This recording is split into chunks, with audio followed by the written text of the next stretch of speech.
সবাইকে জানাই শুভ বিকেলের নমস্কার আমার তরফ থেকে। তোমরা কেমন আছো? আশা করি সবাই ভালো আছো। তোমাদের আশীর্বাদে আমি মোটামুটির পক্ষে যদি বলি তো ভালোই আছি।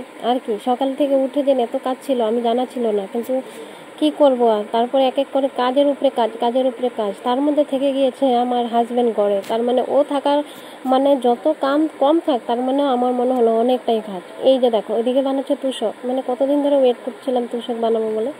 বাকি ভালো মানুষ, ভালো জায়গা, ভালো কিছু মানে টাকা সব কিছু ম্যানেজ করতে একটু প্রবলেম, মানে টাইম লাগে তো না, সব কিছু এক হয়নি তার জন্য।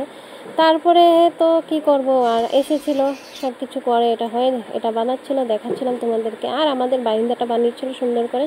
আর একটা রান্না করে ছোট্ট করে জানলা দিয়েছে, যেহেতু আমার রান্না বান্না ভিডিও বানাতে একদম ভালো ফটো ভালো আসে না, ক্লিয়ার আলোগুলো। তারপর কি কি রান্না করেছে তোমাদেরকে দেখালাম। আর বাকি হলো মর্নিংয়ে মানে চা, মানে আমাদের ব্রেকফাস্ট কি হলো সেটাই তোমাদেরকে দেখাইছিলাম।